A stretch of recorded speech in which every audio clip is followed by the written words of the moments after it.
আসসালামু আলাইকুম, সবাইকে জানাচ্ছি ইএফ কিচেনে আরেকটা নতুন রেসিপির আমন্ত্রণ। ইএফ কিচেন মানে সহজ রেসিপি এবং ঘরে থাকা উপকরণ দিয়ে তেমন মজার মজার রেসিপি। আজকে আমি আপনাদেরকে খুবই সহজভাবে এবং অল্প সময়ের মধ্যে কিভাবে গরুর মাংস ভুনা করবেন সেই রেসিপিটা অবশ্যই দেখানোর চেষ্টা করব। আজকের এই গরুর মাংস ভুনাটা দেখতে যেমন লোভনীয়, খেতেও কিন্তু দারুণ মজা। আজকের এই রেসিপিটা খুবই অল্প সময়ের মধ্যে কিন্তু চাইলে আপনার ঘরে তৈরি করে নিতে পারেন, আর খুবই অল্প উপকরণে।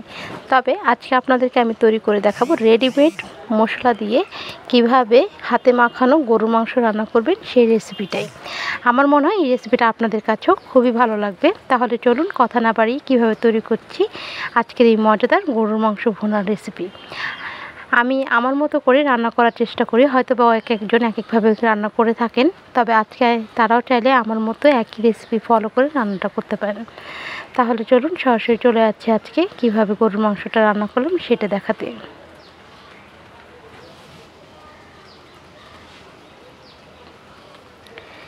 এখানে গরুর মাংস রান্না করার জন্য সেটা লাগছে, সেটা প্রথমে হলো গরুর মাংস। আর আমি গরুর মাংসটা আগে থেকে ধুয়ে পরিষ্কার করে যেটা রান্না করবো যে হাঁড়িটাতে সেটাই নিয়ে নিয়েছি।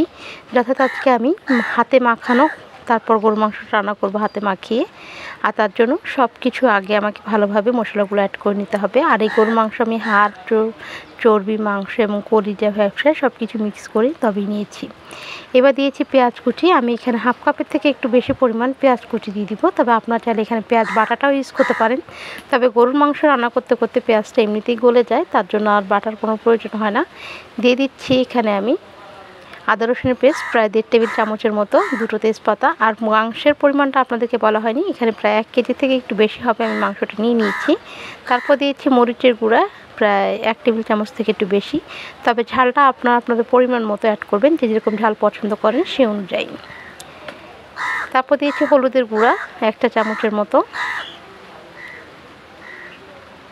এই যে রাঁধুনি রেডিমিক্স মশলা, এই মশলাটা দিয়ে আজকে আমি আপনাদেরকে গরুর মাংসটা রান্না করে দেখাবো।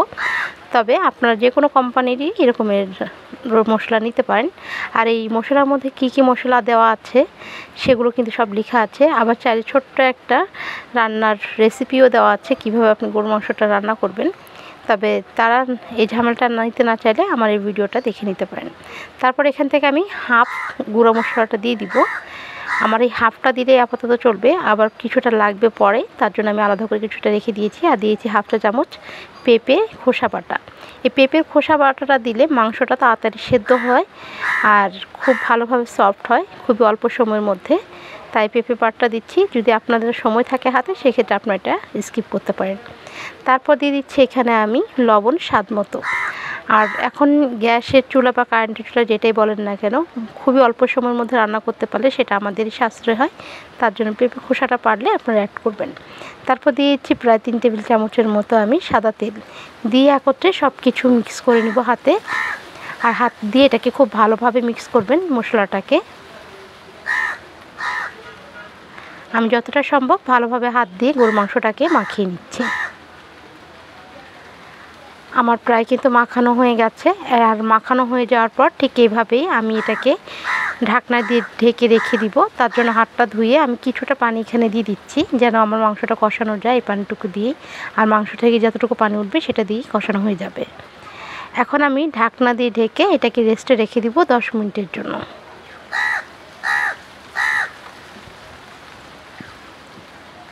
10 মিনিট পর ফিরে এসে আমি চুলাটা কিন্তু অন করে দিলাম। আর চুলাটা অন করে দিয়ে আমি প্রায় আরও 5-7 মিনিট পর দেখুন আমার কিন্তু মাংসটা বলক চলে এসেছে অলরেডি। আর মাংস থেকেও কিছুটা পানি বের হয়ে এসেছে। এখন আমি এটাকে খুব ভালোভাবে উল্টো পাল্টে একটু নিয়ে চেড়ে দিচ্ছি। এখন আমি আবারও ঢাকনা দিয়ে ঢেকে অপেক্ষা করছি ভালোভাবে কষে আসা পর্যন্ত। আর এই পর্যায়ে দেখতে পাচ্ছেন মাংস থেকে কিন্তু তেলটা ছেড়ে দিয়েছে। আর এভাবেই করে আমি ভালোভাবে নাড়াচাড়া করে ভালোভাবে কষে নিব। আপনি গরুর মাংসটাকে যত ভালোভাবে কষাবেন আপনার গরুর মাংসের টেস্টটা কিন্তু ততই ভালো আসবে।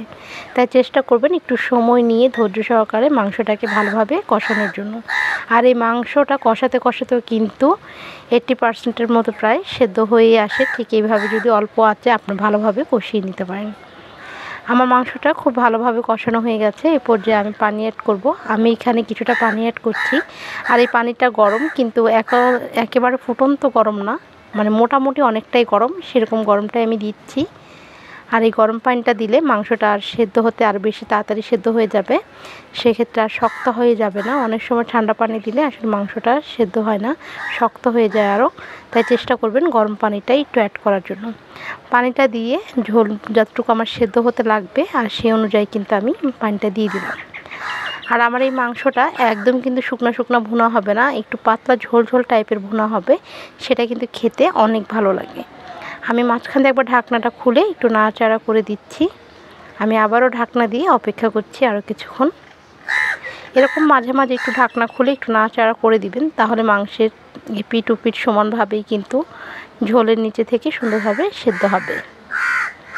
আর প্রায় কিন্তু আমার মাংসটা হয়ে এসেছে। আর এই পর্যায়ে যে রাঁধুনি মশলাটা আমি রেখে দিয়েছিলাম সেখান থেকে আরও কিছুটা মশলা আমি দিয়ে দিলাম। আর এতে কিন্তু খুব সুন্দর একটা সুঘ্রাণ বের হয়। নামানোর আগ মুহূর্তে যদি এই মশলা আপনি অ্যাড করেন, দিয়ে আর 5 মিনিট অপেক্ষা করছি।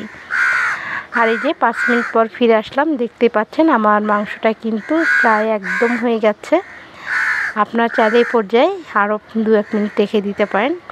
আর এই যে হয়ে গেল আমার দারুণ মজার লোভনীয় গরুর মাংস ভুনা রেসিপি।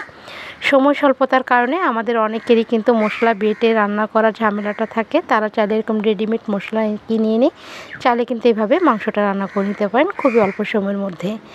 আমার মনে হয় এই রেসিপিটা আপনাদের কাছে অনেক ভালো লেগেছে। আর ভালো লেগে থাকলে অবশ্যই সেটা কমেন্টের মাধ্যমে জানাবেন।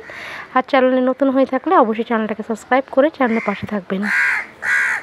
পাশে থাকা বেল আইকনটা বাটি দিয়ে নোটিফিকেশনটা অন করবেন, সেক্ষেত্রে ইএফ কিচেনের সহজ সহজ এবং নতুন নতুন রেসিপিগুলো সবার আগে আপনার কাছে পৌঁছে যাবে। দেখা হবে হয়তো আরও কোনো নতুন নতুন রেসিপি নিয়ে। পর্যন্ত ভালো থাকবেন, সুস্থ থাকবেন আর আমাদের জন্য দোয়া করবেন। আজকের মতো এই পর্যন্তই। আল্লাহ হাফেজ, আসসালামু আলাইকুম।